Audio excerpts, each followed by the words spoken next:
Hello, everyone. Welcome to the session on Indian art and artist. Indian art and visual arts, especially, have a long and continuous history, and we'll look into how this journey has been shaped over the millennia. Now, let's see how the painting traditions has been evolved in the ancient India. Now, Indian painting has its roots in the prehistoric rock art, which proves the early evidence of human creativity and expression. And the one over the time, painting evolved into more refined forms. And the Ajanta cave murals, the magnificent Ajanta cave murals, they represent a major milestone in Indian art, depicting the religious themes and scenes from everyday life, particularly the episodes from the life of Buddha.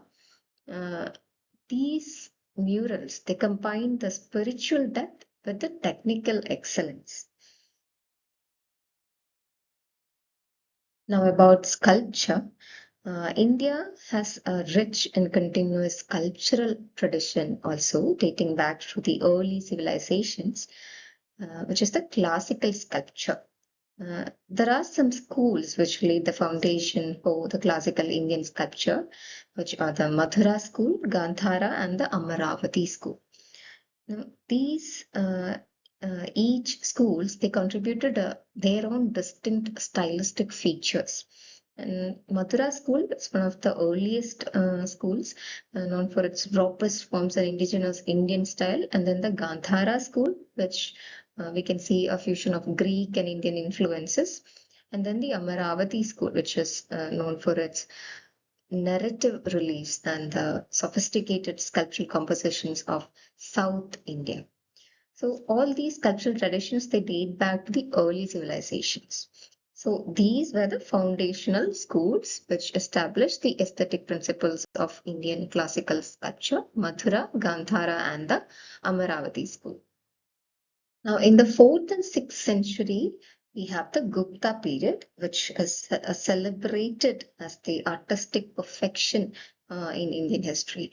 This is regarded as the age of classical perfection, where the sculptures they achieved unprecedented mastery in form, proportion, and spiritual expression.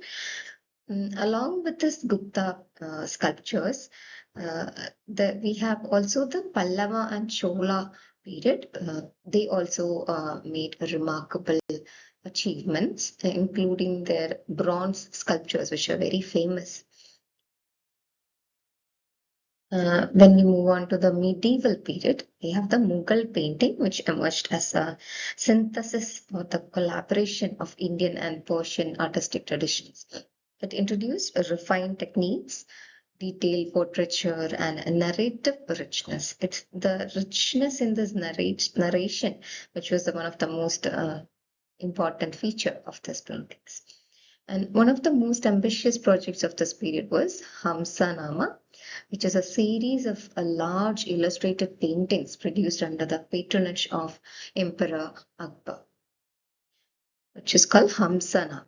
So this period or the Mughal period or the medieval period saw a cultural fusion between the Indian and Persian traditions.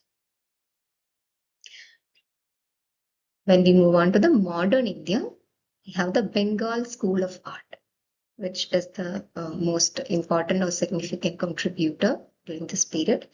It arose as a nationalist movement which seek to revive the indigenous artistic traditions in India. It was led by Abanindranath Tagore in the early 20th century, and later he rejected the Western academic realism. So this was a period where a lot of Western influences were coming into Indian artistic traditions. So Abanindranath Tagore, along with his Bengal school of artists, they rejected this uh, Western ideals. And later, artists such as Amrita Shergill and the Progressive Artists Group, they introduced the modern themes, the experimentation styles, and other global influences into the Indian art. So another famous or another important figure is Amrita Shergill and their Progressive Artists.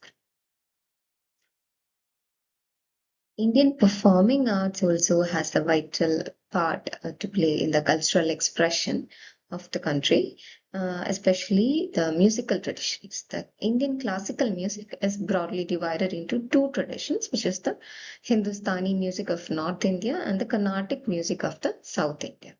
The Hindustani music tradition emphasizes on raga systems, instruments like sitar and tabla, while Carnatic music is known for the structured compositions, their devotional themes, and the instruments are different, like veena and mridanga. We also have the folk music, which, alongside with the classical music, this plays an important role in expressing the regional identity and community life in India. Through local languages and traditional storytelling methods, they play an important role in the musical traditions of India. Just like musical traditions, the dance and drama traditions have also, or the performing arts have also been divided into classical and folk art forms. The classical dances such as Bharatanatyam, which is Tamil Nadu's ancient temple dance, and the Kathakali from Kerala, which uses dramatic storytelling and elaborate costumes, and Odissi, which is Odisha's graceful temple dance traditions. All these art forms, these classical art forms, they use or follow a codified techniques and themes which are derived from the classical text, literary text. Along with this classical art forms, we have the folk dances, which are closely linked to the local customs, festivals, social practices, etc. And then when we look into the theatrical heritage or the history of drama in India, it also has a long and rich history.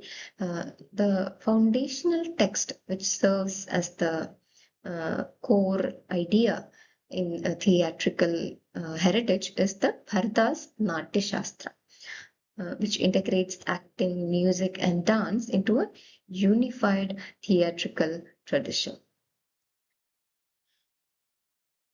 India's painting traditions are further enriched by the regional and folk art forms.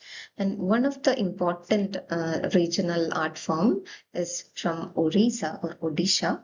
It has a distinctive tradition and a vibrant heritage in painting, architecture, sculpture, handicrafts, everything. And especially the temple wall paintings, they often depict the religious and mythological themes, while the palm leaf paintings or the palm leaf manuscripts, they preserve the literary culture through intricate line drawings on dried palm leaves. They played a crucial role in preserving the literary culture. Also, we have the patta paintings. These are created on cloth and often narrated stories from the lives of Rama and Krishna. So these are the different art forms that have been enriching the Odisha's painting heritage. Now, some other regional folk painting traditions includes um, Mithila's Madhubani paintings, which uses geometric patterns from Bihar. Traditionally, it's created by women depicting the deities and nature. And then the Kalamkari paintings, which has hand painted or block printed textile from Andhra Pradesh and Telangana. And then the fard or the scroll paintings from Rajasthan. They narrate the heroic deeds of local deities through these scroll paintings. And it's a continuous narratives about the local deities. Then we have the Kalighat paintings from Bengal. They reflect the cultural and social changes of the 19th century Bengal and portray both the religious and the secular themes. Okay.